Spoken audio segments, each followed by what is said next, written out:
Welcome back, everybody.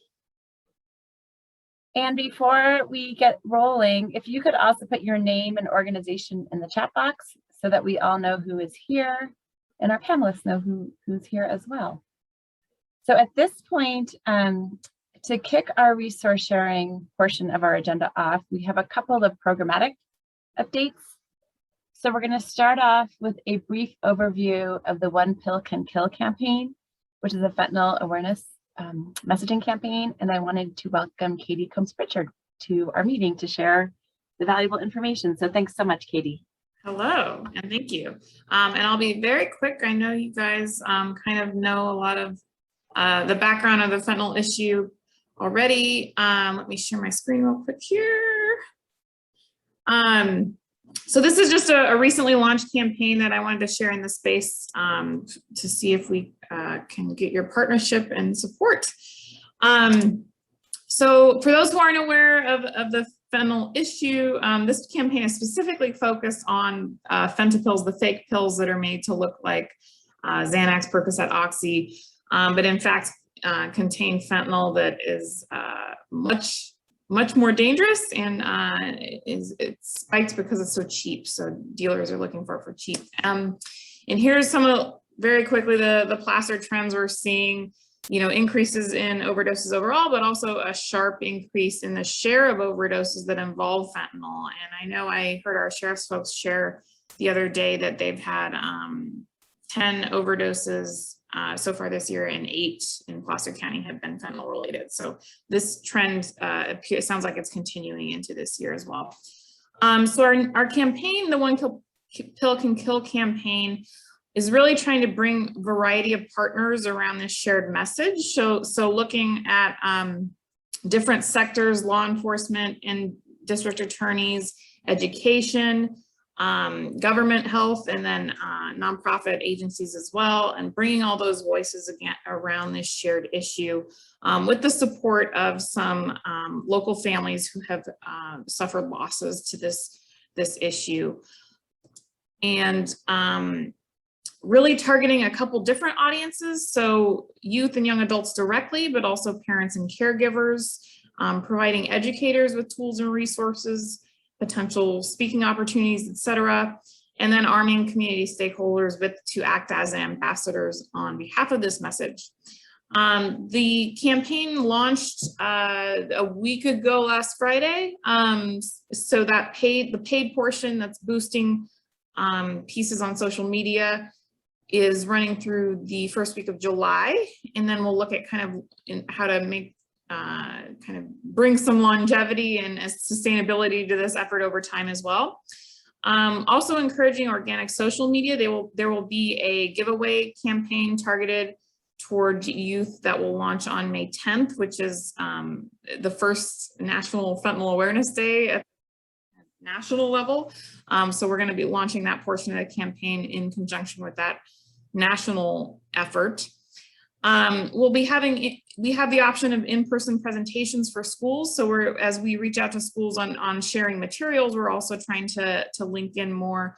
Some schools have had presentations on this topic and others haven't. And then getting some earned media on this. So doing several different releases, and you've probably seen the Didier family out there in the press already a lot, and they've been a very effective voice to get the message out here. Here's just a quick overview of some of the materials we have available. And at the end, when I stop talking, I'm going to paste in the chat a link to fill out a survey where you can request materials from us, and also peruse the website. So there's social media, physical handouts, a fax flyer, and a tip card. The tip card also has kind of a mental health focus on the back. So the front is kind of just awareness of the pills itself, and the back is kind of ways to reduce stress other than turning to pills kind of. So a variety of materials available through this, and then happy to work with different folks if they have different needs around messaging as well, to do anything custom that folks would see a value in. So this is, I'm going to pause the video.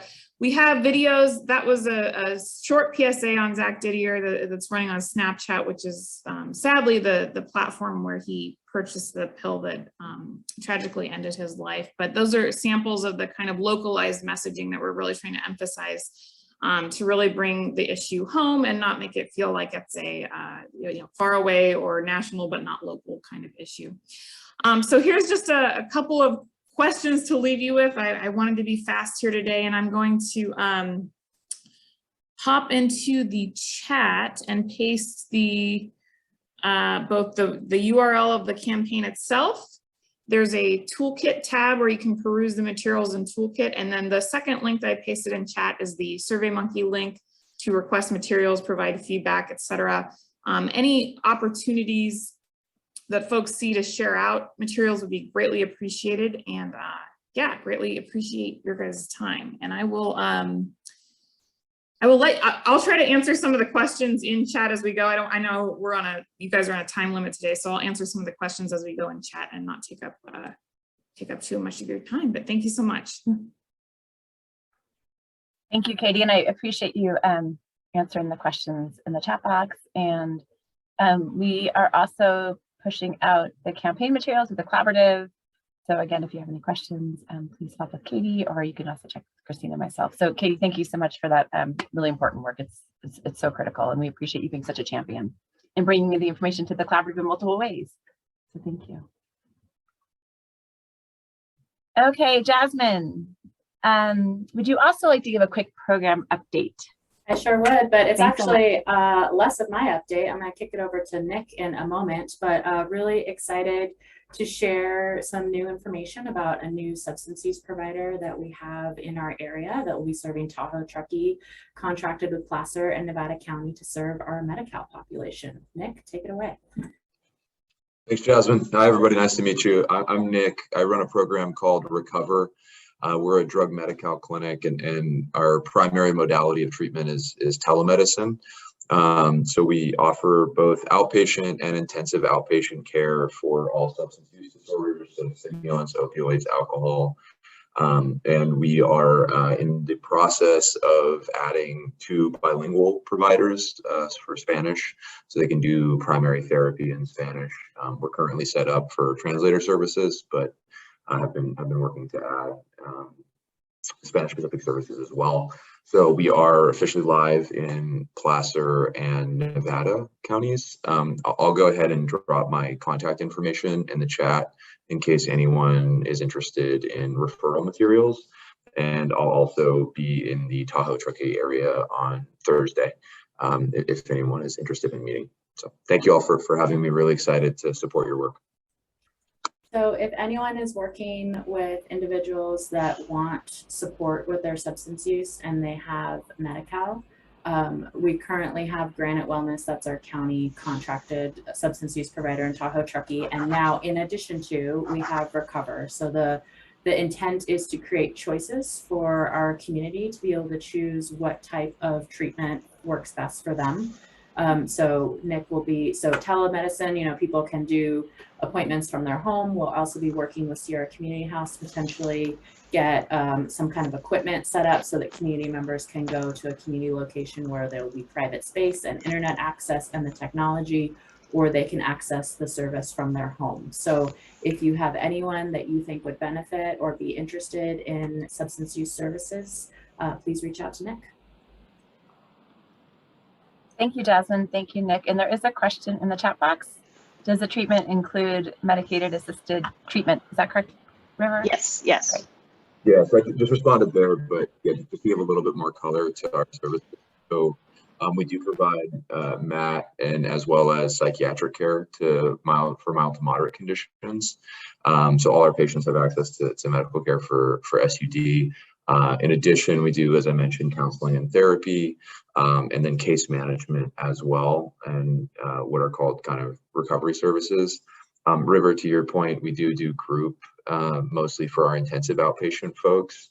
For those, we try to get people in really quickly, generally within 72 hours is how long it takes for at the longest for intakes. We try to get below that. Only thing I'll add is for the intensive outpatient, because we usually start people in cohorts because of that group therapy. Sometimes we'll put them in outpatient first and then phase in on the groups, just so we have enough folks in the groups. Because if y'all know anything about intensive outpatient, if you're doing more than 9 hours of counseling in a week, it can be a little bit brutal if it's just one-on-one for people, particularly via telemedicine. Okay, so any other questions for Nick or Jasmine? Nick, do we have an access line that we're promoting for people to call to initiate services? Yeah, so I can share referral information. There are a couple different ways to reach out. One is on our website, people can directly book time and we'll get someone to reach out to them. Usually we have availability Monday through Friday. The second thing is we have a referral link if people have a specific referral that I can put in the chat as well. And then we have a phone line that's, kind of Monday through Friday, 8 to 6. People can call and directly speak with a care coordinator for referrals. I also have all of this written down. So if anyone's interested in referral information, if you just shoot me an email, I can get you a one-pager, no problem, that has all of this available. If you want to send that to me, Nick, then we can send it out to the whole collaborative and make sure that everyone has that information at their fingertips. Absolutely, we'll do. And Nick, I actually have one final quick question. Yeah. So I'm really excited that the service is now available for our residents, and substance use disorder services have been challenging for us as a community for a long time. And so since it's kind of our first official foray into substance use disorder services, could you share any feedback or any insight you have around what's gone well around providing SUD services via telehealth, or any challenges? So as a collaborative, we are well aware and understand what might go well for us and anything that we should be aware of. Yeah, great question, Allison. So, I think in terms of primary learnings of things that we view as differences, right? The primary adjustment that I think is important to make for telemedicine versus in person is group size. Frankly, you don't want a lot of people. In-person groups, you might be able to go a little bit larger. When you're dealing with telemed, people tend to lose interest if there are too many people. Otherwise, it's been pretty seamless. I think the main thing is probably pretty obvious, which is internet access. As Jasmine mentioned, the things that we do to kind of try to rectify that are, provide hardware for people to access those services and try to site those in communities where they have steady internet access to create these kind of service hubs, if you will. But that obviously requires kind of support from brick and mortars in the area. With that in mind, the second thing I'll add is something that's really important to us is integrating with on the ground folks, right? I can be out there kind of whenever's needed, but I think we really view this as a community effort, right? So making sure that people are connected to local resources.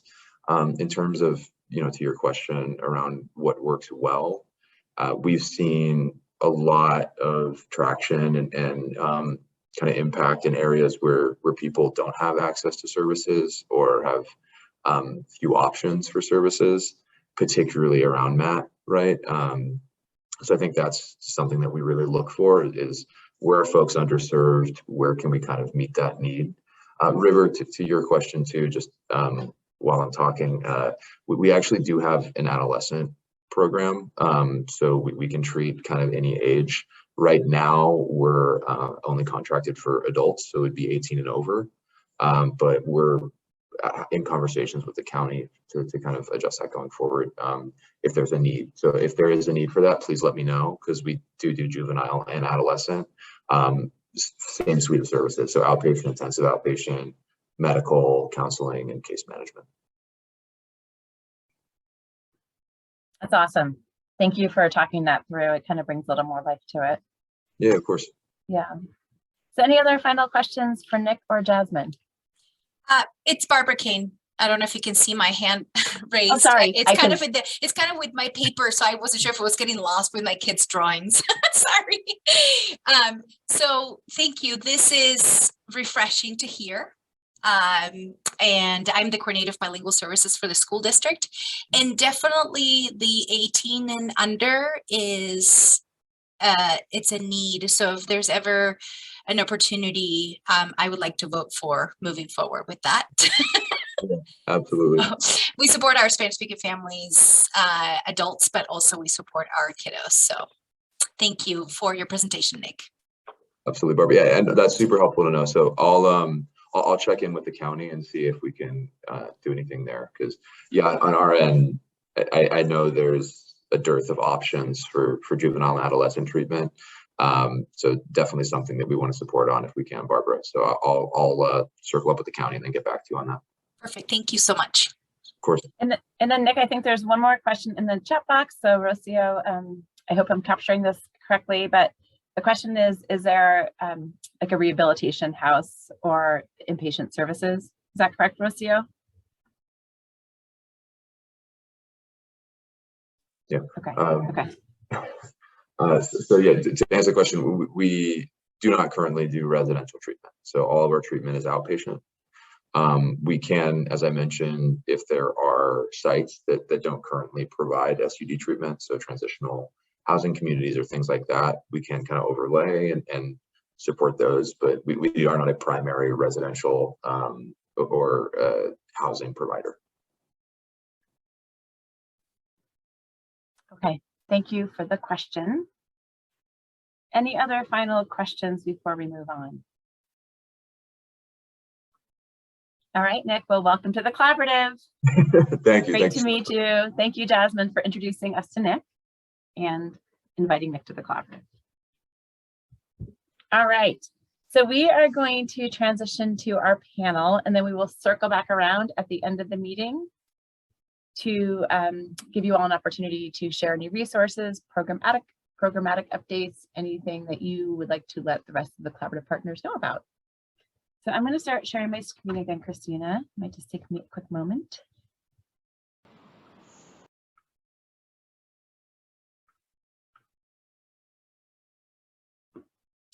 Okay, so before we transition to our panel, I just wanted to give a little bit of background about how we got here. And so many of you may recall that just about a year ago, we began what we're calling a learning journey in partnership with the Tahoe Truckee Community Foundation Board. And the learning journey is really our effort and our attempt to really ensure that we're keeping race and equity at the forefront of all of our collaborative conversations, all of our collaborative work, all of our collaborative meetings, and to ensure that we're actually operationalizing how we're going to keep race and equity in front of our collaborative. So we developed in partnership with the foundation kind of a 7-part learning journey. So this is intended to be a framework. So it's not like we're like doing part 1, like checking the box on that and then moving on to part 2. This is really just a framework to inform what we bring to you all. And it's a series of trainings, resources, conversations about how to ensure that we build our individual capacity to have conversations around race and equity. And then how do we build our capacity as an entire collaborative to ensure that together we can work to combat structural racism, institutional racism, and all the different ways racism shows up in our everyday lives.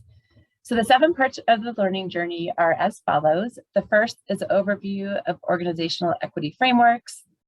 The second part of the learning journey is how do we hold conversations around race and equity. The third part is history of racism in the United States and our local area and in society in general. So that's what we're focusing on today. The fourth part is around internal racism. So how do we internalize racism as individuals?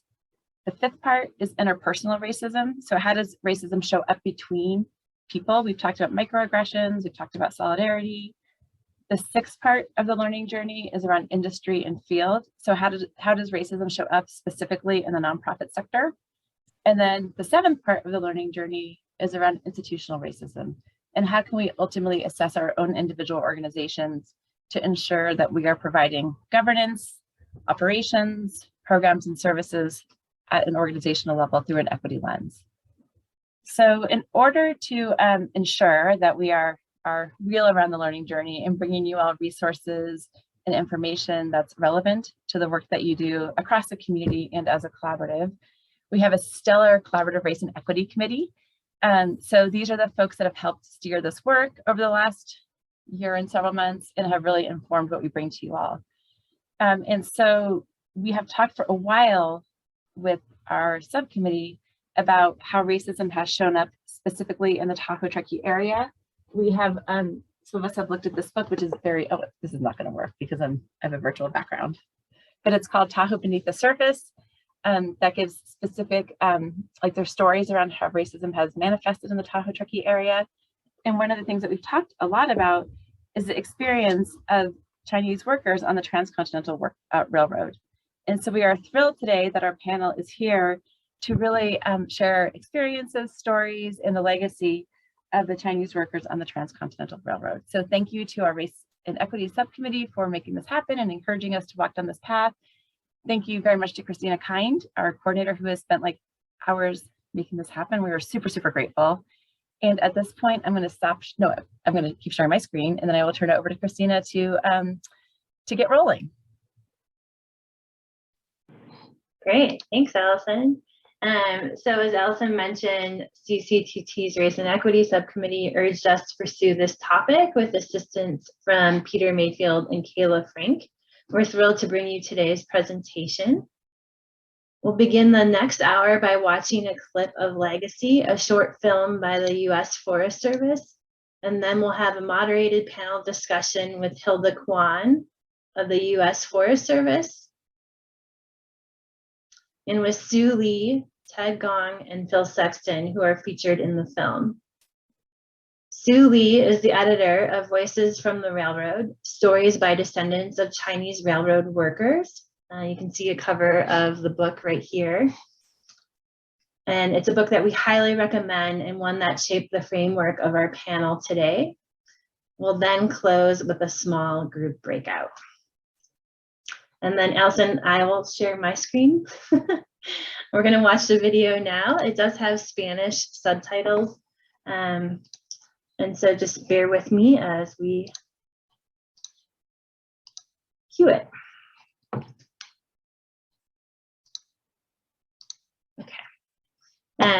So today, grassroots groups, including the U.S. Forest Service, are working together to retell the story of Chinese contributions in building the Transcontinental Railroad, as the Chinese railroad workers' contribution has been largely excluded, ignored, and forgotten from history.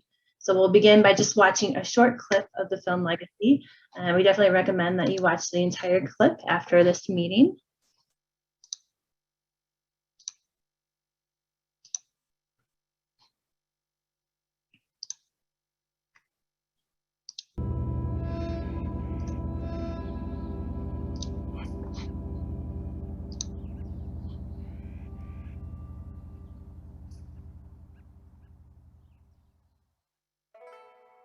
In the years after the Civil War, the Transcontinental Railroad was nearing completion. As the railroad was making progress, there was one really formidable barrier, and that was the 7,000-foot summit of the Sierra Nevada mountains. To build a railroad across these mountains, the Central Pacific turned to an unlikely workforce, the Chinese. The builders of the railroad realized they didn't have enough workers to do the thing. So they said, well, let's try the Chinese. We're here mining or doing other things like this. And they started the crew right here in Auburn. And they realized that the Chinese was such a great workforce that they decided to start recruiting Chinese to the point where you almost had up to, we don't know the exact numbers, but there could be 12 to 20,000 workers coming, and made up 80 to 90% of the Central Pacific Railroad's workforce. The location chosen to cross these mountains was Donner Pass on the present-day Tahoe National Forest.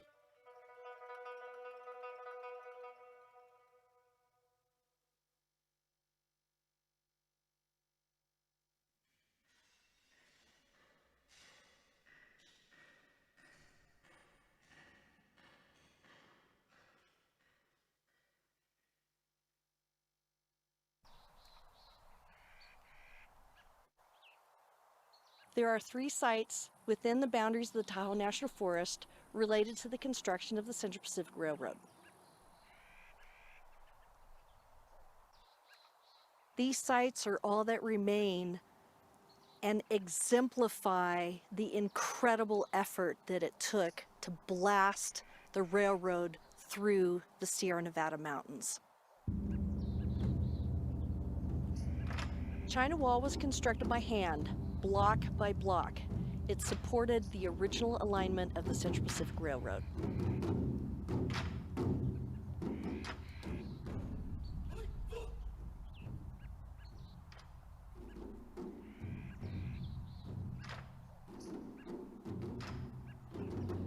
Summit Camp was a work camp. There were barracks, there were cookhouses, there were stables for horses. So it was definitely an area where there was a collection and a focus for work activities. There were maybe 3,000 people at that camp that lived over there for over 2 years, building that tunnel and adjacent areas to the tunnel. Construction of the Summit Tunnel was slow and laborious. Workers were only able to move 14 inches of rock a day.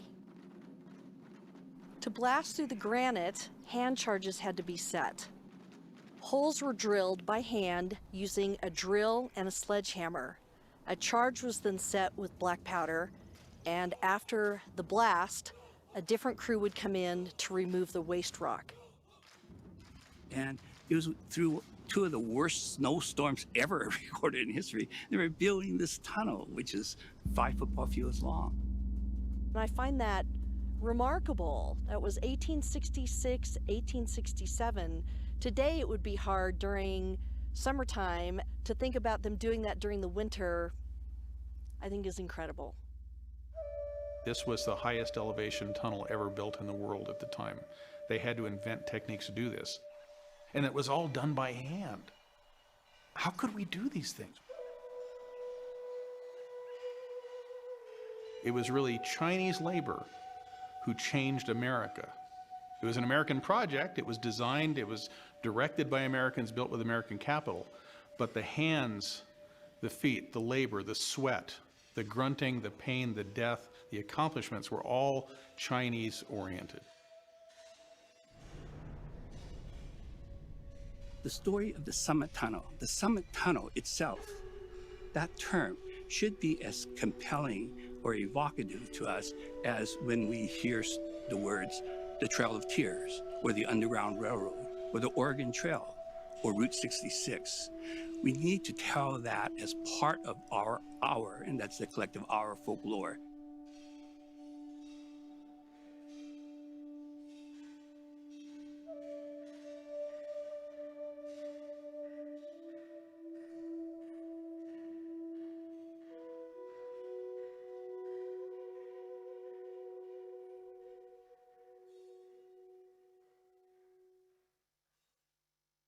In 1869, the Transcontinental Railroad is complete.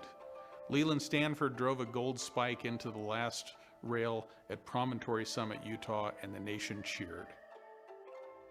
The Transcontinental Railroad revolutionized trade. It united East and West. It opened up international markets from Asia all the way to Europe. And eventually it revolutionized the American economy, as well as the way that we travel.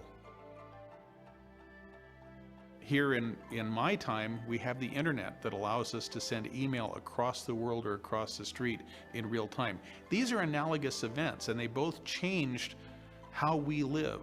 There's a chapter in American history that belongs to the Chinese, and that a lot of it has to do with the construction of the Transcontinental and how the Transcontinental Railroad transformed this country. Following the completion of the railroad, this huge surplus Chinese workforce was no longer welcome. Pent-up discrimination and the introduction of more onerous laws and unfortunately common values that espoused hatred and prejudice caused many Chinese to return to China. It caused others to go off and do subtle work, but the drumbeat of discrimination and hatred towards Chinese people kept increasing, and that culminated in 1882 with the passage of the Chinese Exclusion Act.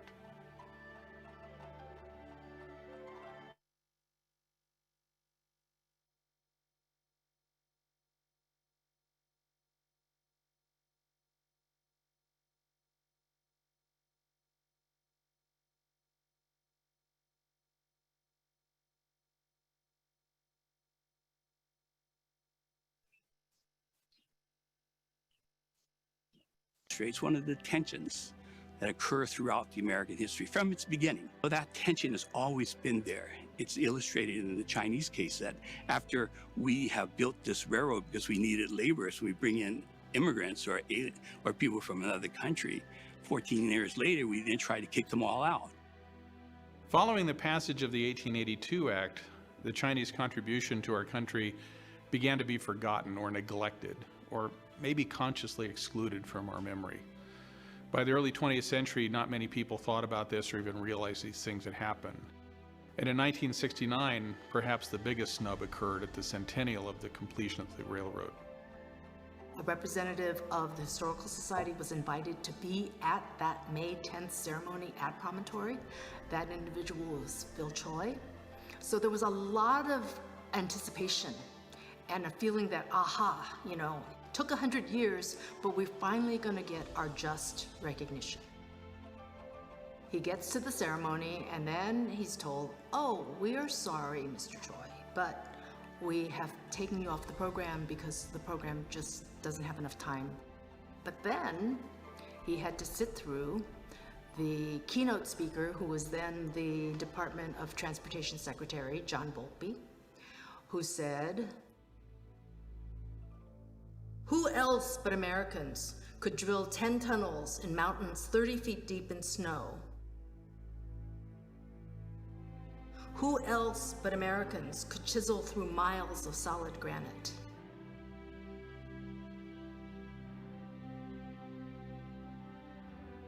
The snub in 1969 inspired a number of people to try to make it right. In 2011 and 2012, we got both the Senate and the House to agree to resolutions that talk about, we'll actually put into the official record then, the congressional record, the history of Chinese migration here, their contributions to the country, and the reactions which the United States had to them. Another part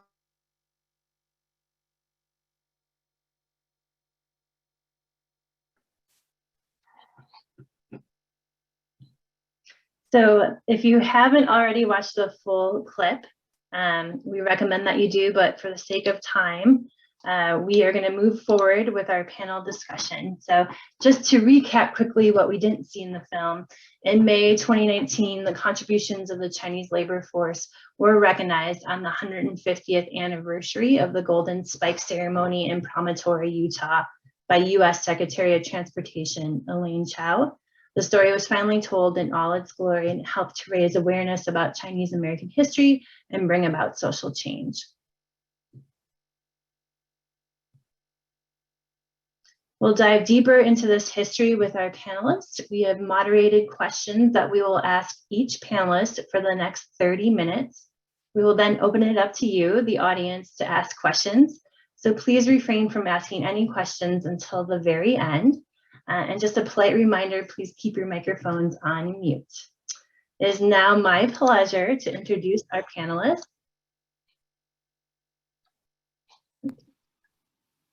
Sorry, I'm trying to queue up the slides, but the video is still playing. There we go.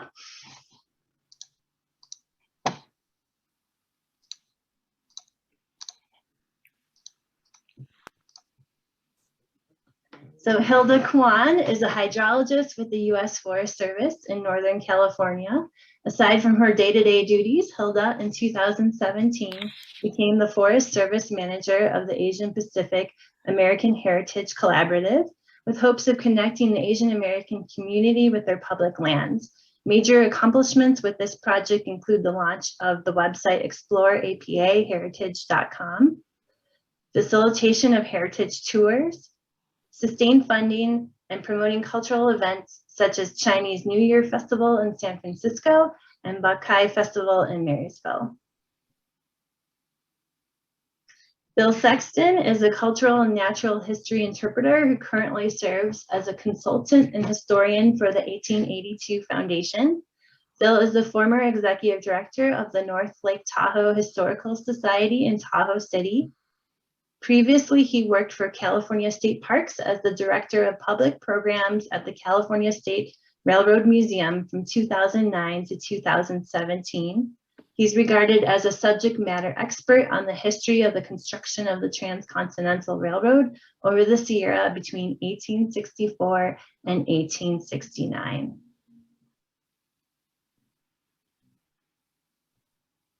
Sue Lee is a third-generation San Franciscan. As executive director of the Chinese Historical Society of America from 2004 to 2017.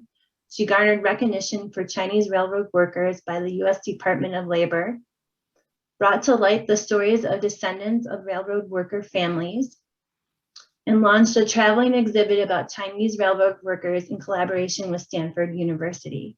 She continues as a community historian and advocate for the broader dissemination of Chinese American stories as part of the American historical narrative, and she now lives here in Lake Tahoe. No. Ted Gong is not with us yet, but he is going to be joining us a little bit later. He is the executive director of the 1882 Project Foundation and president of DC chapter of the Chinese American Citizens Alliance. Before retiring in 2012, Ted was a career diplomat in the U.S. Department of State, where he served primarily in East Asia on policy and operational issues. Ted is also included in the Guardian's The Frederick Douglass 200, a list of 200 people, abolitionists, diplomats, writers, feminists, and more, who best embody the spirit and work of Frederick Douglass. Our panel today will focus on the story of the Transcontinental Railroad and why it is significant in the legacy of Chinese Americans. We'll begin with Hilda. Hilda, why is the U.S. Forest Service involved in a project like this? And how did legacy come to be? And Hilda, I'm taking some pauses because we do have Spanish interpretation. And so if you wouldn't mind maybe just repeating the question and then going into your answer. Yes, let me pull it up. Okay, so why is the Forest Service involved in a project like this? So there was a group of employees within the agency. We wanted to find a way to connect better with specifically the Asian American community, because a lot of the Asian American communities are typically located in major metropolitan areas, and they may not know of the Forest Service, who we are, what we do, some of the services that we provide. And having this kind of heritage connection, we felt like could make kind of a better connection, kind of understanding of, you're really not excluded from these areas, that you do have, some kind of connection with your public lands. And so that's kind of where we came in. There's a group of us, we started kind of a grassroots type of formation, and then we went to our supervisors and said, hey, we have this idea, and they basically supported us through funding and giving us time to work on stuff like this. And then your second part of the question is, how did legacy come to be? Well, this is really the producer and director, Joe Flannery. He used to work on the Tahoe National Forest, where the film Legacy is based around. And he personally became interested in this work. He was part of a trail crew doing trail work nearby, and he saw these perfectly cut blocks of granite and was like, well, why are these out here? They look like they were obviously not natural. And he became intrigued and found out through the local archaeologist there, that they were actually blocks cut out for China Wall, which I think we saw a little bit in the film. And so in 2018, the Forest Service and the 1882 Foundation hosted a 2-day tour across the Sierra Nevada portion of the Transcontinental Railroad. And that's kind of where he got his inspiration to make this film, kind of, showcasing the work that these Chinese settlers did. And yeah, hope you enjoyed the clip, and I hope you all find some time to watch it in its entirety and share it with your friends and family. Thank you, Hilda. And I saw in the chat that the link was broken. I just dropped in a new link, and that one should work. And again, the full clip is about 20 minutes. We showed you about 10. Thank you, Hilda. So the next question is to Sue. Sue, can you tell us how the Chinese ended up working on the Transcontinental Railroad? Well, they didn't come here to work on the railroad. As you probably know, when the US became a country, one of its main motivations was to become a big political power. And so all the old European nations were taking over China. So it was looking to China, it wanted to play with the big boys. So it looked to China and wanted to be a big trader in China. And so the West Coast was the gateway for the US to get to China. So the Transcontinental Railroad really helped to fulfill that aspiration. But China and the US have had this very dysfunctional relationship from the very beginning. So there were Chinese merchants and traders in the US from the beginning. The tea at the Boston Tea Party came from China. The US was already trading in ginseng and silver and pelts with China in exchange for tea and porcelain and luxury goods. But the large numbers of Chinese didn't come to the US until gold was discovered in California. So you had this influx of Chinese men coming to California to Gold Mountain, not to find fame and fortune, but really to make a living because conditions were so terrible in China with war and famine and civil turmoil. So initially the miners did okay and were welcome, but quickly they became scapegoats and victims and victimized. There was legislation passed to discourage the Chinese in the mines. They passed the foreign miners tax, and so quickly those Chinese who came to mine for gold couldn't make a living in the gold fields or the gold mines. But they continued to come to California because, as difficult as it was, they could still make enough of a living and to send money back home or to bring money back home to have a decent living. So Chinese were already in California. California was a growing state. It had all kinds of natural resources to be exploited. Chinese labor was used to build roads, to build fences, to reclaim land, to farm. So in 1864, the Central Pacific Railroad had only built 50 miles of track. Here they were in a huge competition with the Union Pacific to build the Transcontinental, and they'd only built 50 miles in 2 years. They were desperate for labor. They were not interested in hiring Chinese workers because they felt the Chinese were too small in stature, weren't strong enough for the work. But they were desperate. So they decided for a trial to hire 50 workers. And they gave them what they thought was the easiest work, which was just to fill dump carts with rock. And that group of 50 did so well that the Central Pacific said, oh, maybe we should hire more. So they scoured the area around Auburn, Sacramento for more Chinese, and hired more and more and more, and then went to other outlying areas where there were other Chinese, the San Francisco area, down south, and depleted the supply of Chinese laborers in California, and then started recruiting Chinese from China. Now the Chinese working on the railroad worked in groups of 10 to 20. They had a cook. Every group had a cook, and every group had a head man. And that head man would would be the go-between the CPRR managers and the workers. They would be paid. He would keep track. He would have some knowledge of English.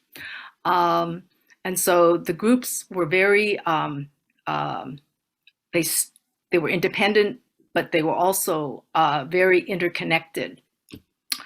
So that's how the Chinese ended up working for the Transcontinental. So eventually 12 to 20,000 worked for the railroad, not all at once, because there was a lot of coming and toing and froing. But the numbers are 12 to 20,000 that helped build this significant infrastructure for the US. Great, thank you, Sue. And we'll turn it over to Phil to tell us more about what the working conditions were like. Go ahead, Phil. Okay, there I am unmuted. Sorry about that. Good morning, everybody. And Phil, you have the ability to share your screen too, if you'd like to. Good. I will in the second or third question that you're asking. So thank you for that. I should explain that prior to going to the Railroad Museum, I worked for the Forest Service as the interpretive program manager for the Tahoe for 11 years. And I became very familiar with Donner Pass because we built a museum that focused on transportation over the Sierra across the Tahoe. And of course, Donner is key to that. But in that journey, I've explored probably as much of the pass as most people have. And there's an enormous Chinese settlement there that you can still clearly make out if you know a little bit about archaeology. And those of us in the Truckee Tahoe area know that Donner is a area of extremes. The summers are hot and dry. And because you're at 7,200 feet, the ultraviolet radiation is very intense and it's easy to get sunburned and very desiccated because there's also a constant wind. And of course, winters are some of the most severe in the nation and perhaps the world, with very, very deep snows and constant storms that funnel themselves through the pass. And these are the conditions that the Chinese workers had, particularly coming from Guangzhou province in China, which is subtropical, and then sailing across the Pacific Ocean, coming off in San Francisco, getting on a smaller boat to Sacramento and being put on a train to go to Donner Pass. You had this extremely unfamiliar condition that your body isn't suited for, that your mind isn't suited for, that your culture really isn't suited for. And the workers up there worked 12 hours a day, 6 days a week. Except for the first winter, they worked around the seasons through summer and winter and everything else. And this was an extremely harsh environment. This is also a place where Chinese were working for about 2 years, which is very different than the rest of the railroad. On the rest of the railroad, things moved. But this was a roadblock for 2 years and 12 tunnels. And so rather than living in tents or sleeping on the ground, buildings were built, shacks were built as barracks, and people worked in tight gangs. Most Chinese did not speak English, but there were foremen who did speak English, who were the liaisons between the Central Pacific engineers and builders and the work gangs. And they worked in tight groups. The recreation was primarily gambling or writing letters home, things like that. If you've ever seen a film about this or the TV series Hell on Wheels, it shows Chinese workers in.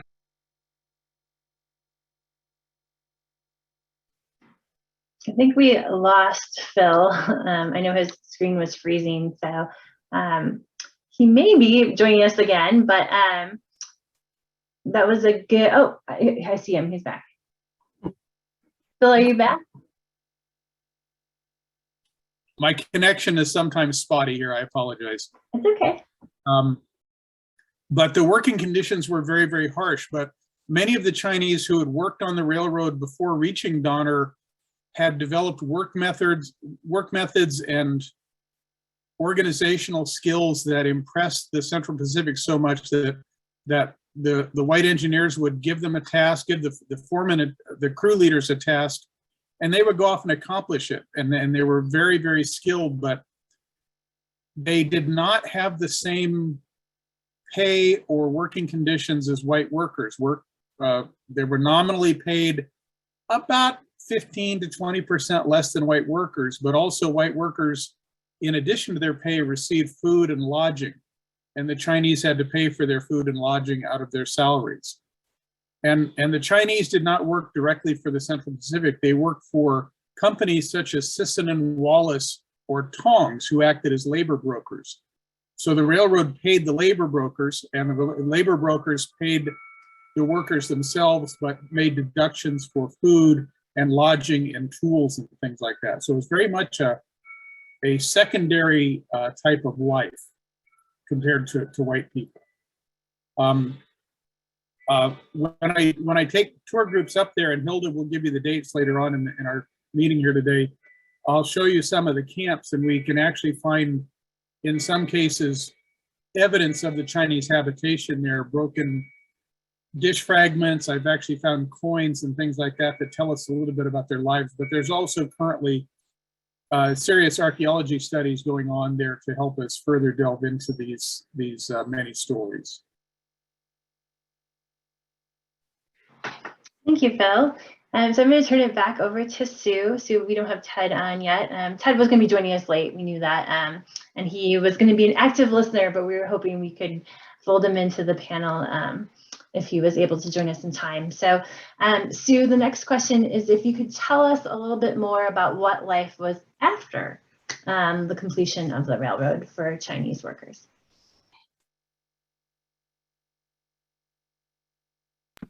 Muted myself. The Transcontinental was completed, but it was the first Transcontinental. There were additional Transcontinental railroads, but other railroads that fed into the Transcontinental had to be built. So the laborers, the workers who worked in the Transcontinental, who wanted to continue in railroad work, went to work on those other railroad lines. Some settled near railroad hubs. Others went to, like there's a whole group that settled in the Delta and started doing the manual work that was necessary to build the Delta, to build the levees, to farm. There were tenant farmers. Some took the money that they earned on the railroad and went back to China. Some went back to the urban areas, more urban areas like San Francisco, and took on other kinds of jobs in manufacturing. They became shoemakers, they became woolen mill workers, they became cannery workers, as well as the typical laundry work that we think of early Chinese. My grandfather was a laundryman. They opened businesses.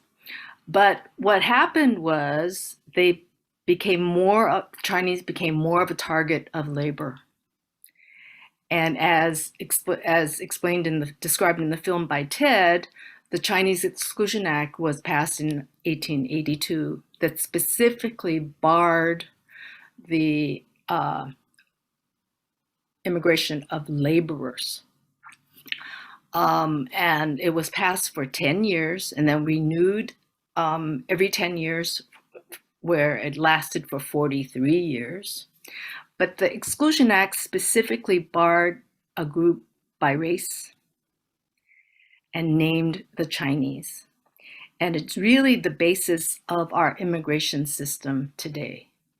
So what we know of immigration, the fact that there are interrogations, the fact that we have green cards, that all came as a result of the passage of that first 1882 Exclusion Act. Subsequent acts added on, if you will, the bells and whistles of the identity cards and certificates of residence and all that stuff, and the bureaucracy of immigration. But it was really the passage of the 1882 Exclusion Act that started all that.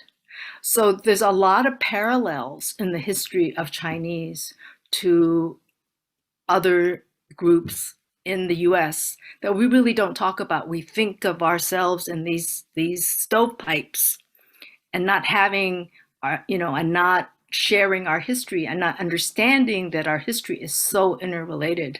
So I'm really appreciative of the fact that we're talking about it today so that we can draw these connections and feel like, we as Americans have a lot in common and we have a lot to do. And you folks particularly in what you do and what you're trying to address with your client populations, But that's kind of what happened after the railroad. And I'm happy that, y'all are so interested in the history, and we're not all 60 years old and above talking about the history. We need to share it. Well, we really appreciate you joining us today to help share this history. And as you said, the Exclusion Act started a period of anti-Chinese campaigns. And so, Phil, I'm going to ask you, can you tell us what role did Truckee play in the anti-Chinese campaigns of the 80s and the 90s? And yeah, thank you, Christina. This is, and I think I'm going to give you a little bit of almost a trigger warning for some of what I'm going to show here, because I have several slides that are mostly clippings from the Truckee Republican in the 1880s that talk openly about the Caucasian League and efforts to get rid of the Chinese. And I've been working with this work for several years now, and it's disturbing even to me. So I just want to let you know that it's pretty blatant what goes on here. Do I press the button to share my screen, or? Yeah, so you'll at the bottom, it's green. It says share screen. Okay. There it is. Yeah, thank you. Mm-hmm. And my computer is very slow today. I'm sorry about that. If anybody has a new MacBook Pro that they want to give me, I'm welcome for that. And while I'm waiting for that to happen, I think most people in this group know who C.F. McGlashan was, Charles McGlashan, kind of one of the leading founders of Truckee, who came to Truckee in the 1870s and lived and worked in Truckee until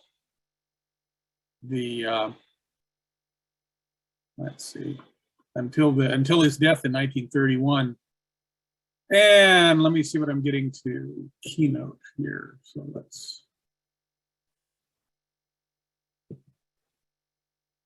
I'm still pressing buttons here. And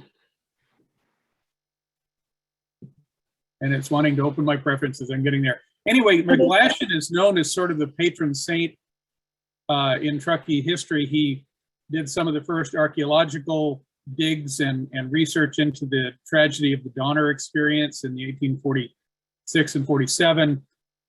Some of that work helped fund his the building of the Pioneer Monument that's now at the state park.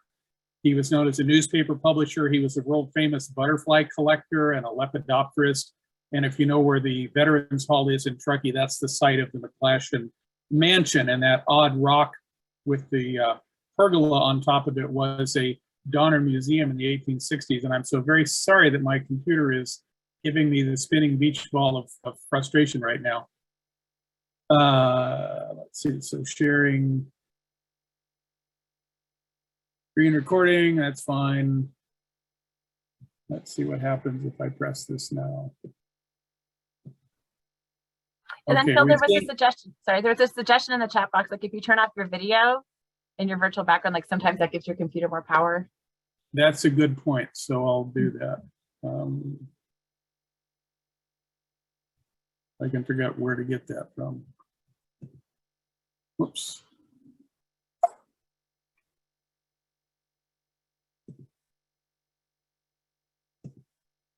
There we go.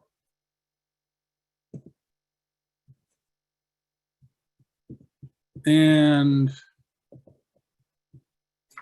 let me get out of this. I'm one of those people that talks to himself as he's frustrated, so I'm going to apologize for that as well. No need to apologize. You're in good hands. And if you're not able to share your screen, just telling us what you know is great too.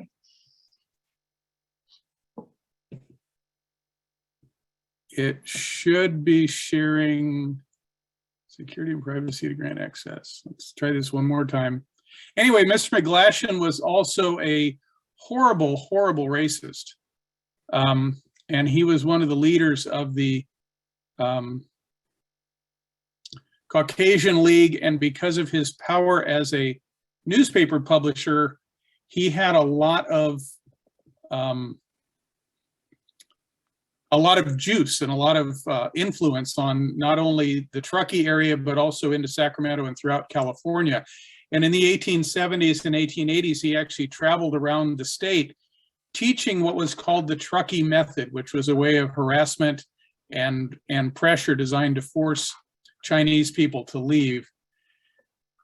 Let me try this just one more time here and get into my preferences.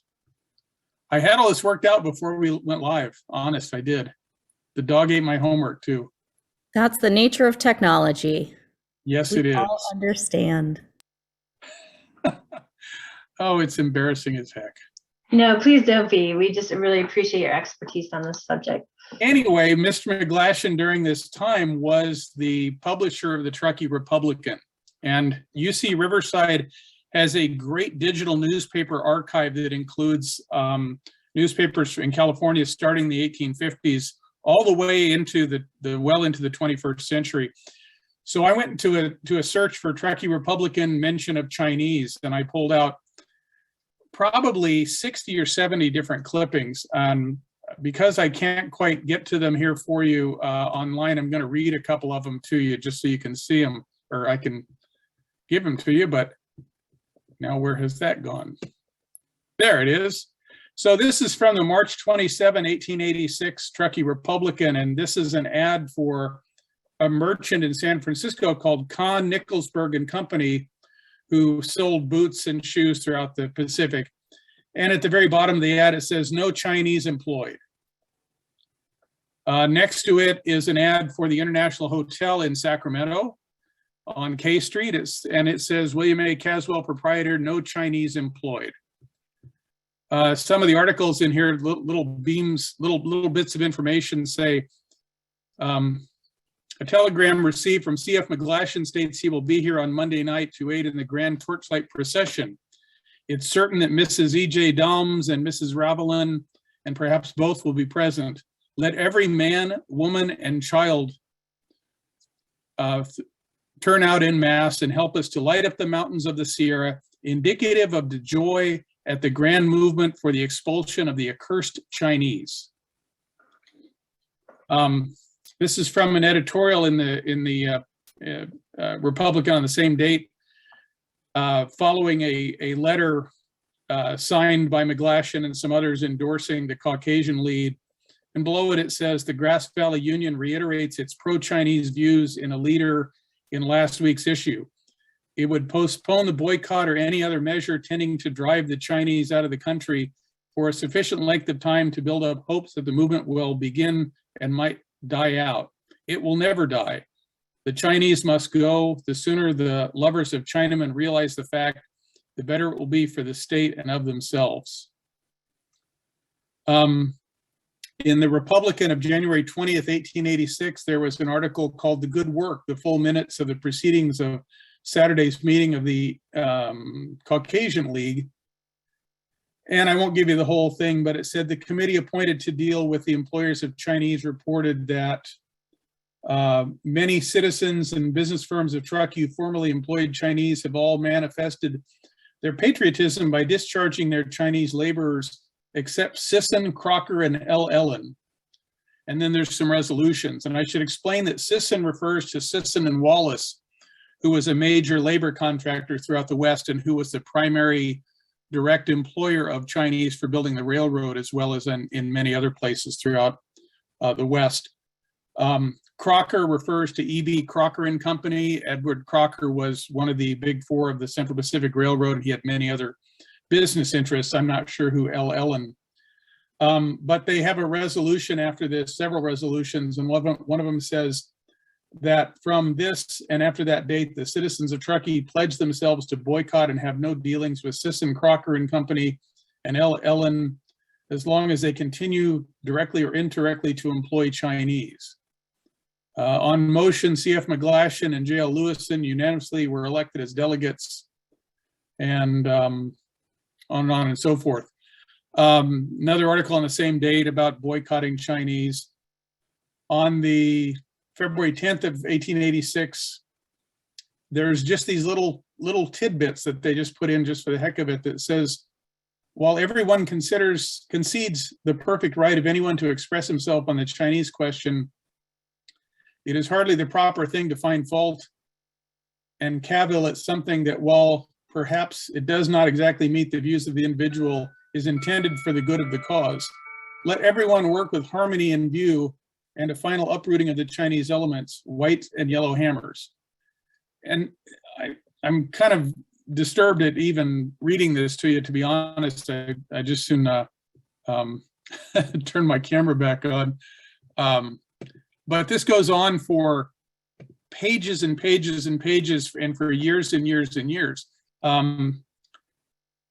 The other interesting aspect of this is Leland Stanford, who was the 7th governor of California from 1858 to 1860, later a United States senator during this time that we're talking about, and he was the leading, one of the leading proponents of driving the Chinese out. In fact, his entire political career was based on anti-Chinese sentiment. Yet, as the president of the Central Pacific, he was the largest employer of Chinese workers outside of the country of China. And in testifying to Congress several times about the railroad, he made mention of how industrious and hardworking and well-organized and reliable they were compared to white workers. Stanford firmly believed in the Exclusion Act of 1882, and he kept giving interviews decrying the presence of Chinese and the need to drive them all out. But at the same time, his trusted house servants who cooked his food, who raised Leland Jr., who did their laundry, who took care of their house, were Chinese. And when Stanford passed away, he left sizable bequests in his will to his Chinese servants. So it's disturbing and fascinating to me that there is this dichotomy, but it also sort of tells me that politics is not much different in the 21st century than it was in the 1880s. But Truckee was one of the centers of this. By the way, Eureka, California, and Monterey and San Luis Obispo were also hotbeds of anti-Chinese sentiment. You see, if you look in contemporary accounts of the day, you see much the same thing. But Truckee was one of the leaders of the anti-Chinese movement throughout the West. And as a result, Chinese either went to areas such as San Francisco and Monterey, where there were large groups of Chinese for safety, or they lit out to places like Susanville, Elko, Nevada. As far as North and South Dakota that I've seen in historic records to do lumbering and stone cutting and farm work in areas that had not been so subject to anti-Chinese discrimination. So it caused a lot of movement in the community. But the Chinese are, the influence of the Chinese in the 19th century are everywhere throughout the West, whether people like McGlashan liked it or not. And I think I'll end with that. It's kind of a very depressing story. Thank you for sharing that history with us, as tragic and depressing as it was. Before we move to the next one, I don't know, Sue, did you want to add any comments to that section? Oh, you're still on mute, Sue. Not right now. Great, thank you. Okay, I'll wait till the next question. Thanks. So for our next question, why is it important today to recognize the work from the past? We'll give you about 2 minutes to answer. Sue, since you're off mute, we'll start with you. We can't forget. These stories are important, not just for Chinese Americans, but for all of us, because there are so many interconnections and parallels to our stories. You know, because of the Exclusion Act, the number of Chinese in America stayed very small until the passage of the 1965 Hart-Celler Immigration Act, when kind of the floodgates of immigration opened and people from all over the world came to the US. But the victimization of Chinese in the 1800s has parallels to us today, just as Phil just talked about, the use of the media. Political cartoons in the 19th century were horrendous. The caricatures of not just Chinese, but you name any group, Italians, Mexicans, Peruvians, whatever, was used in the media to victimize those groups and to scapegoat them. And I don't need to, talk about what's happening today, but those techniques are alive and well today. So, and those echoes are very, very loud. So we need to remember the past and try not to repeat it. And we need to kind of embrace our humanity, regardless of where we came from, And so I think that's one of the reasons it's so important to acknowledge the past, to give credit where credit is due, and to kind of link arms and move forward. So these stories are important. We're not rootless. We put our families, our ancestors put roots down in this country, and we're here. We're in it for the duration, and we need to make it a better place. You're here. Phil, would you like to go next? Yeah, thank you. The story of the Chinese, at least, on the periphery, the casual history that many of us know, has always been in my mind. And part of that was because my grandfather was a history teacher. And I'm just so glad that he was, because it really influenced my career. But when I came to Big Bend on the Tahoe, the little visitor center that we used to have a few miles west of Donner Pass, my job was to study and interpret the history of transportation across the Sierra. And of course, Donner Pass is central to that. It includes, before the immigrants, Native Americans that would cross through, and then the immigrants of the 1840s, and then the railroad and on into roads and things like that. The railroad is crucial to understanding how California became a state. And if you have to understand the railroad, you have to understand the Chinese story.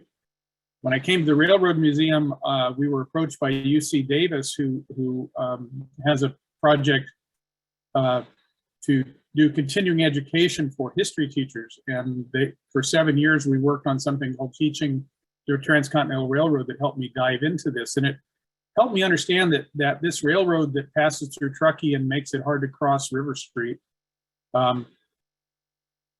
and causes that rat hole there on Highway 89 to be too narrow to go through comfortably sometimes, still is a really important influence on California and the rest of the nation.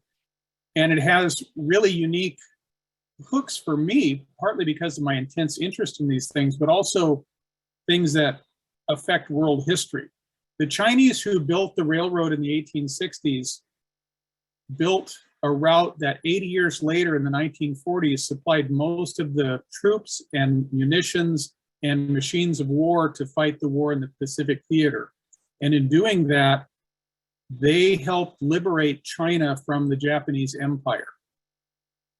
So their great-grandchildren were directly benefited by the work they did in the 1860s. I was directly benefited by that because my father was a fighter pilot in the Pacific in World War II. And I still wonder today what materials came over that route that might have kept my father alive, because if he didn't live through the war, I would be somewhere else right now. Parts of the atomic weapons that were dropped on Hiroshima and Nagasaki came across that route. And it was so vital for the national war effort that Army Rangers patrolled the route to guard against Japanese sabotage from 1942 to 1945. It is still a major route in and out of California for industry and agriculture, not so much for travel, although there is an Amtrak train that crosses it daily. But it's hard to find many places that are as historically important, and to stand in one spot and realize that in certain ways the entire history of our civilization revolves around it. And it's because of these 18 to 20,000 unknown people who came from a subtropical environment to this high mountain elevation, and then crossed that long desert and mountain range through Nevada into Utah, but helped connect our country to make us a transcontinental nation. The significance of that is incalculable to me, and that's why these stories are so important to understand and to know. Thank you. And Hilda will go next, and she'll also share with us how we can sign up for a tour to stand on those various sites that you just talked about. Hilda. Sure. Thanks. So I'm just gonna kind of tack on with what Sue said. You know, for me, it really understanding the past kind of helps understand, you know, where we are today. You know, the past has implications of where we are now. You know, personally, I work and live in a rural area. I live and work in Lake County, not too far from where you all are. But when I became more entrenched in this project, I realized that a lot of these Chinese settlers in the late 1800s were actually located in rural places. So these statistics always kind of stick with me and pop out. For example, the census records from the late 1800s show that the Idaho territory was about 30% Chinese. So that basically the state of Idaho was 30% Chinese, and Montana was about 10%. You think about that today, like these places are far from, you know, the demographics of these places are far from those statistics. And, you know, there's a lot of reasons behind that, primarily the 1882 Chinese Exclusion Act. So, you know, I think it's really important for us to understand best some of these nuances of history. And I was really hoping Ted would be here. I haven't seen him because he talks about kind of the state of the Summit Tunnel area today. And I don't think we really touched on it between Sue and Phil, but that area is not really protected in any sense. There's a lot of vandalism and graffiti out there. You can easily Google Summit Tunnel graffiti, and you'll see all these photos of some will call it artwork, but you know it's a historically important site, and it's basically being vandalized, and you know this group is trying to move it towards a National Historic Landmark designation. And so I think it's important to understand why we're trying to protect a place like this. Can I talk about that just a little bit, please? Sure. Yeah, I thank you, Hilda, for mentioning that, because I totally blew it on that one. But there is a current nomination being prepared to go to the National Park Service to designate the Chinese camps, not yet the tunnels themselves, as a National Historic Landmark. And it doesn't currently include the tunnels because Union Pacific still owns the abandoned roadbed, and right now they do not agree with what we would like to do. We're still working on that. Our discussions with them continue. But outside of the Union Pacific right-of-way, there is a enormous and in fairly good shape archaeological site that tells us a lot of stories about not only the Chinese, but the engineering that was done and how all these were built. And we expect that will be ready to be approved or acted on in early 2023. But also I want to address the graffiti and stuff, and the graffiti has become an awful thing up at Donner, particularly since the COVID experience, because I think that's one of the few places where people have exploded out of their houses into an easy to get to and spectacular outdoor location. But we're aware that there's even so-called art websites that now encourage tagging at places like Summit Tunnel. And when I spoke to a county politician a few months ago, he told me that he'd been approached by an art collective that wanted to sponsor a graffiti contest up there. We've hopefully disabused him of that notion. But Ted Gong and I talked to people in Washington, D.C. in December about this, and one thing that Ted said really struck me. He said, if think that this is okay to tag these places where this great work was done, why don't you also tag headstones at a cemetery? Because this is really a sacred site where people changed the course of world history, but also people died and people were separated from their families for years at a time. And they did something that was widely thought to be impossible. But also, you know, we keep talking about this as Chinese history. This is also American history. But this part of it happens to be predicated on the work of the Chinese who did the work that white people could not or would not do. And that's one of the other things that I think is so remarkable. But Hilda's right, some of the roadbed itself has been badly vandalized. And one reason that we would like a national landmark up there is to ultimately build an interpretive center and have an on-site presence so we can help provide some monitoring and better protection and find some grant money that might help clean some of the damage up. Although in fairness, the Forest Service has done some cleanup there in the past and had the unfortunate consequence of then people find a blank canvas and they re-tag.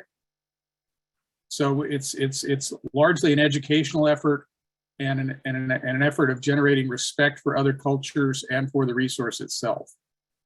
And so if you're interested in that, I'm more than happy to talk to you about that. I'm more than happy to take individuals and groups up there outside of the ones I'm already doing. This is such an important area and such an important project. I'll do whatever I can to facilitate with it. Thank you.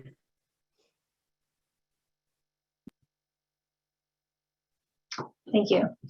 I appreciate those really powerful comments, and it gets me thinking of things that we could do to help with that cause. Hilda, did you want to share how people can get more involved? Yes, so we are hosting 3 half-day tours this summer. I'll put the dates down here: June 11th, July 9th, and August 20th. Our very own Phil will be the leader for that, since he's local and he knows all about the Summit Tunnel area. So there'll be half-day tours. I think Christina just posted a flyer that has a link to the sign up, and there's additional details in there. We are also planning for the 2-day overnighter trip, which I think right now we're tentatively set for October 1st and 2nd, but we don't really have details on that yet. So one way to keep up with that, I believe 1882 Foundation is going to be doing the logistics for that. So I would maybe stay tuned on follow their Facebook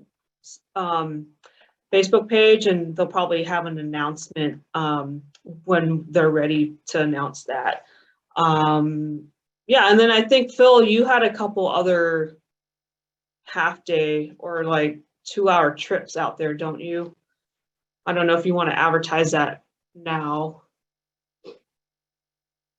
I don't have the dates right in front of me, but if you're involved with Placer County Museum's Heritage Trail event, which is in July through September every year, we're participating in that as for the Summit Tunnel Conservation Association, which is our new 501c3 nonprofit, and they have a schedule that is being finalized today. I'm missing the meeting for that to be at this meeting today.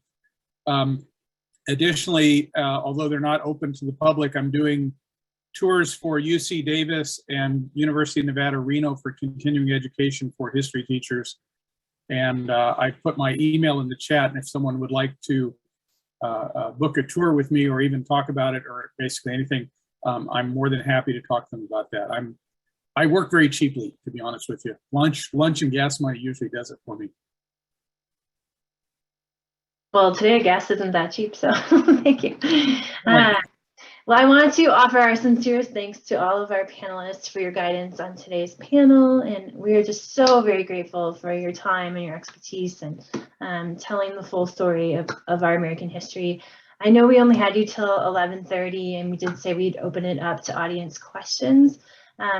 Are our panelists able to stay with us for just a few minutes so we can have maybe 1 or 2 questions? Okay, so maybe we'll take 5 minutes for audience questions. Does anybody have a question for any of our panelists? If you'd like, you can put it in the chat or you can raise your hand. You can just take yourself off mute. River. Yeah, thank you so much. That was awesome, really phenomenal, and I'm sure there's so much more that you didn't get to tell us. I was just wondering, of course, I'm 52, so I didn't learn about these things when I was in school, but are you able to go into any of the local elementary schools? It just seems like this would be so valuable for our local kids, and I'm sure you're busy, but I'm wondering if they're inviting you to come in and share these stories, and this history is so important. Thank you. When I was still in Tahoe City, we were doing some programs for the Tahoe Expeditionary Academy, which is a private school in Truckee, the Truckee Expeditionary Academy. And I'm hoping to continue to do that work with them, but I am more than happy to talk with schools. I should tell you, my mother-in-law was almost my 2nd grade teacher. And my grandfather was a history teacher, and I've worked with a lot of educators, and the longer I'm around, the more convinced I am how important these things are to people's breadth. So I'm happy to talk to anybody about that. Thank you, Phil. Are there any other questions for our panelists? Yeah, I was just gonna say, I was putting my phone in my, so I would echo, because I'm trying to put the Chinese herb shop exhibit that we have at the Kids Zone on my other screen so you guys could see it. So I had a question. I think River asked something similar. Like if Kids Zone was like interested in like somebody kind of facilitating kind of a program for kiddos like around 8 to 12, so a young generation can learn about the history and the importance of the Chinese in the history of our region.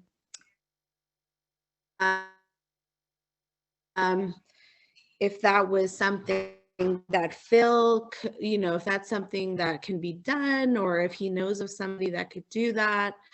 I did ask about tours. It sounds like, I don't know if they're super safe at the tunnel or, on sites. So just, that's a question. You can follow up afterward. I'll put my email to it. I don't know how much.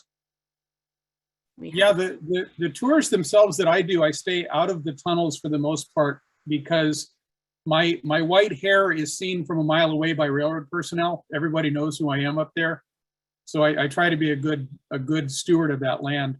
But Tunnel 7 is that very short one that has a concrete roof, and I'm very comfortable taking kids and anyone else in there because there really is no perceived danger that I'm aware of in there. I put my email in the message thing, and if you email me, I'm happy to discuss this at length with you. I know, fortunately, I'm well known enough that I know people smarter than me that know a lot of things I don't, and I can point you in some of those directions as well, including people like Sue.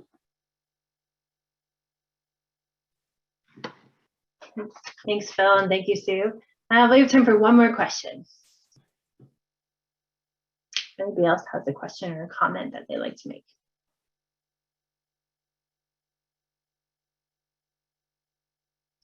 Okay, well then I would just like to say again, thank you so much, Sue, Hilda, and Phil. We really appreciate your time, and in your time in the future, it sounds like there's a lot of partners here who would like to stay involved and really tap into your expertise and see how we can bring these stories to more of our community. And so with that, I'm going to turn it over to Allison. Oh, and one more thing, I'm sorry. I do want to recommend the book that was edited by Sue. I'll drop that in the chat so people can find it. And I'll turn it over to Allison. Thank you again. Thank you, Christina. And yes, I would just echo that. Thank you so much, Sue and Hilda and Phil. Your information was really valuable and very powerful. And so we're going to spend the next like a little less than 10 minutes, Christina, and you and I can work on the timing. Just going into small groups just so we can all kind of debrief a little bit so everyone will have an opportunity to share their voice if they would like. And I think one of the things that I heard that was so most powerful is Sue, your reflection on why it's important to remember the past and I had to like write down what you were saying, because I got like shivers, how like the echoes of like racism and discrimination are very loud, and that regardless of where we are from, that we really need to link our arms together to move forward, and that that people are not rootless. So I think it's really important as a collaborative to understand the history so we can learn from it and really figure out how to move forward and disrupt and interrupt what we need to disrupt and interrupt. So thank you, Sue, for bringing that to life for us. So we're gonna break out into small groups. I'm gonna drop the questions in the chat box. The questions are just really intended to be guiding questions. You do not have to answer the questions, but again, just a way to kind of debrief and kind of land together as a group and talk a little bit about what you heard. So the questions I'll drop in the chat box. What was most meaningful, valuable to you in today's panel discussion? Is there any next step that you would take based on the experience that we just had? And that the story of the Summit Tunnel should be as compelling or evocative to us as when we hear the words the Trail of Tears, the Underground Railroad, or the Oregon Trail, and that we need to tell that as part of our collective folklore. And just kind of like thinking through, are there other things that we should also kind of rise up to the level of common folklore? So I'll drop those again in the chat box. So thank you, Christina. And then Christina is going to go ahead and break us out into small groups for probably 8-9 minutes. Christina. Okay, thank you.